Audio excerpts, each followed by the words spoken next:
Hello students, आज का जो टॉपिक है हमारा वो है कि अगर थिन फिल्म में हमने कलर्ड लाइट यानी कि पॉलीक्रोमेटिक लाइट का यूज़ किया तो जो फ्रिंजेस हैं वो हमें किस तरह की मिलेंगी।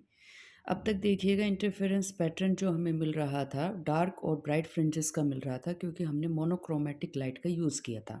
अब मोनोक्रोमेटिक लाइट की को हम रिप्लेस कर रहे हैं पॉलीक्रोमेटिक लाइट से। फॉर एग्ज़ाम्पल हमने वाइट लाइट का यूज़ कर लिया तो आप जानते हैं कि विबग्योर जो है उसमें 7 कलर्स हैं, 7 वेवलेंथ्स हैं। तो अगर हमने 7 कलर्स वाली या 7 वेवलेंथ्स वाली लाइट का रेडिएशन का यूज़ किया तो जो थिन फिल्म का से जो रिफ्लेक्टिंग की साइड और ट्रांसमिशन की साइड यानी कि above the thin film below the thin film जो हमें इंटरफेरेंस पैटर्न मिल रहा था, अब हम ये देखेंगे उसमें क्या क्या चेंजेस आएंगे। तो अब तक देखिए क्या किया था हमने। Until we used monochromatic light and get interference pattern in the form of dark and bright fringes. क्योंकि एक लाइट थी हमारे पास, एक वेवलेंथ थी, एक एम्पलीट्यूड था, तो क्रस्ट के ऊपर क्रस्ट गिरा करता तो 2a हो जाया करता और क्रस्ट के ऊपर ट्रफ गिरा करता तो a माइनस ए आपको ज़ीरो दे दिया करता। तो एक का ये फ़ायदा था, या तो बिल्कुल डार्क या बिल्कुल ब्राइट। तो ये हमने थिन फिल्म में हमने यूज़ करके मोनोक्रोमेटिक लाइट से हमें ये मिल गया था डार्क और ब्राइट फ्रिंजेस। लेकिन अब क्या होगा, when white light is used different colors are seen। अब हम यूज़ कर रहे हैं वाइट लाइट, अब हमें पता है वाइट लाइट में तो आपको मिलेंगे 7 कलर्स, तो आपको विबग्योर जो है वो याद ही है। तो अब कैसे मिलेंगे हमें यहाँ पर डिफरेंट कलर्स की fringes.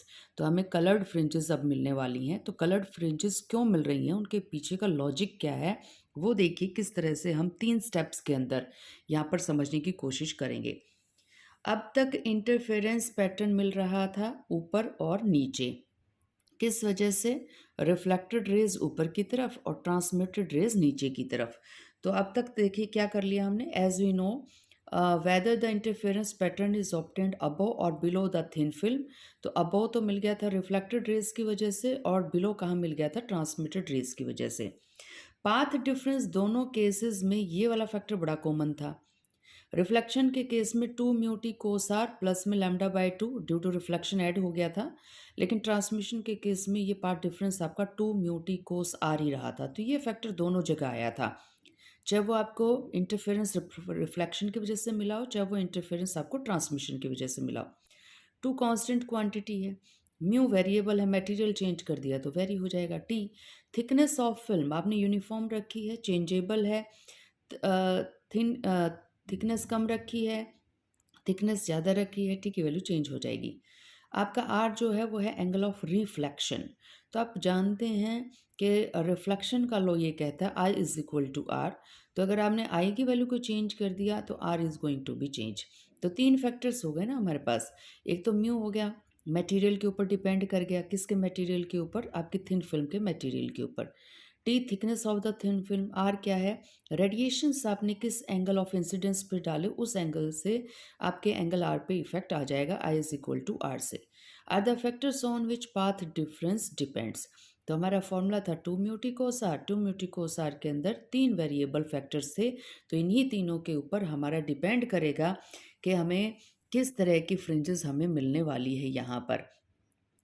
For same angle of incidence, अगर आई आपका सेम है, सातों कलर आपने एक आई के ऊपर डाल दिए तो आर भी सेम हो जाएगा। थिकनेस आपने फिल्म की सेम रखी है, तो अब आपने देखिए क्या कर दिया, आपने टी की वैल्यू कांस्टेंट कर दी, आर की वैल्यू कांस्टेंट कर दी। तो अब किस पर डिपेंड कर गए हम, म्यू पर। अगर म्यू में कुछ चेंजेस आ गए तो ब्राइट फ्रिंज और डार्क फ्रिंज पे हमें यहाँ पर हमें रिजल्ट्स मिल जाएंगे। Path difference can change bye change of refractive index mu, which depends upon wavelength lambda of incident light। अब देखिए म्यू जो है सिर्फ मटेरियल के नेचर पे डिपेंड नहीं करता कि आपने थिन फिल्म किसके लिए थे, इस बात पे भी डिपेंड करता है आपने रेडिएशन किस वेवलेंथ के डाले थे। तो अब देखिए कि किस तरह से डिपेंडेंसी हम इसकी यहाँ पर शो कर सकते हैं। आप जानते हैं कि हमारे पास जो रिफ्रैक्टिव इंडेक्स की डेफिनेशन है उसको हम कैसे डिफाइन किया करते। Refractive index of any material is given by the speed of light in vacuum to the speed of light in that particular medium. तो ये वी जो है आपके थिन फिल्म के अंदर लाइट किस वेलोसिटी से चलेगी वो वी है। तो v इज इक्वल टू आपका किसके बराबर हो जाया करता, लैम्डा इनटू में फ्रिक्वेंसी। तो ये आपकी एफ फ्रिक्वेंसी है और लैम्डा क्या है, हमारी वेवलेंथ है। तो 7 कलर्स की फ्रिक्वेंसी, 7 जो आपके कलर्स हैं, रेडिएशंस हैं, वो जो है फ्रीक्वेंसी सेम है, वेवलेंथ अलग है। तो लैम्डा अगर चेंज हो गया तो वेलोसिटी भी चेंज हो जाएगी। तो यहाँ पर हमने पास सी कांस्टेंट है, एफ कांस्टेंट है, lambda is variable. Red colour के लिए जानते हैं वेवलेंथ सबसे ज़्यादा है, अगर वेवलेंथ ज़्यादा है रिफ्रैक्टिव इंडेक्स कम हो जाएगा। तो आपको दिखाई दे रहे हैं यहाँ पर रिलेशन हो गया इन्वर्सली प्रोपोर्शनल। लैम्डा जिसके लिए ज़्यादा है रिफ्रैक्टिव इंडेक्स उसके लिए कम है, और 2 म्यू टी कोसार के हिसाब से पाथ जो डिफरेंस है वो क्या हो जाएगा, म्यू अगर कम हो गया तो पार्ट डिफरेंस भी कम हो जाएगा। तो आपके पास lambda for red colour, lambda for violet colour, lambda for yellow colour, सबके लिए म्यू की वैल्यू अलग है। Different colours show different part difference, hence with white light the film shows various colours from violet to red. तो आपको due to this के आपके पास थे 3 फैक्टर, एक था आपके पास टी, एक था आपके पास आर, एक था आपके पास म्यू। तो हमने टी और आर को तो रख दिया कांस्टेंट, लेकिन म्यू वेरिएबल हो गया। तो म्यू वेरिएबल हो गया तो डिफरेंट कलर्स के लिए डिफरेंट म्यू की वैल्यू, तो इस वजह से हमें डिफरेंट कलर्स की क्या मिल जाएंगी, फिल्म्स देखने को मिल जाएंगी। तो अब की बार आपकी ब्राइट और डार्क नहीं होंगी, वहाँ पर red colour, yellow colour, blue colour जो वेवक्योर के कलर्स हैं वो आपको देखने को मिलेंगे। सेकेंड पॉइंट देखिएगा, इसको कैसे डिस्क्राइब किया जा सकता है। Also path difference varies with thickness of the film. अब मान लीजिए कि फर्श के ऊपर, फ्लोर के ऊपर गलती से तेल गिर गया या पानी गिर गया, तो वहाँ पर क्या होगा, कहीं पर तो पानी ज़्यादा इकट्ठा हो जाएगा। अगर वो इरेगुलर फ्लोर है हमारा तो थिकनेस विल चेंज। अब थिकनेस टी चेंज हो गया, अगर टी की वैल्यू चेंज हो गई तो आपको पता है 2 म्यू टी कोसार से पार्ट डिफरेंस चेंज हो जाएगा। अब देखिए इससे होगा क्या, फर्श पे पानी अगर गिरा हुआ है, 3-4 बंदे अगर खड़े हैं ऑन द फ्लोर, तो एक बंदे को तो नज़र ही नहीं आएगा, वो ऐसी जगह खड़ा है जहाँ पर वो पैटर्न उसको नज़र ही नहीं आ रहा। सेकंड ऐसी जगह खड़ा है जहाँ पर उसको डार्कनेस यानी कि जो पैटर्न है वो आपका कैसा डिस्ट्रक्टिव इंटरफेरेंस हो गया।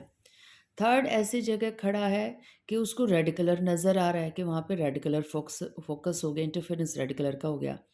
एक बंदा और खड़ा है, उसको चमकीला चमकीला येलो नज़र आ रहा है। इट डिपेंड्स कि वो ऐसे पोजीशन पे खड़ा है जहाँ पर कंस्ट्रक्टिव इंटरफेरेंस हो रहा है येलो कलर का।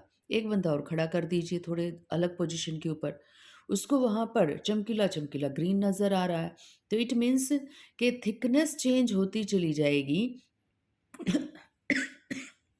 सॉरी, तो आपके लाइट के कलर्स भी चेंज होते चले जाएंगे। तो यहाँ पर हम यही बात कर रहे हैं, path difference varies with thickness of the film.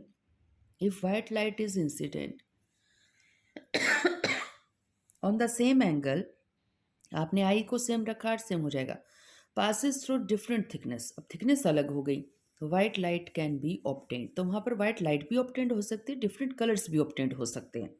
तो यहाँ पर जो फोकसिंग की गई है वो इस की कर दी कि थिकनेस अलग कर दी, वहाँ पर हमने जो है थिकनेस सेम रखी थी, थिकनेस अलग कर दी।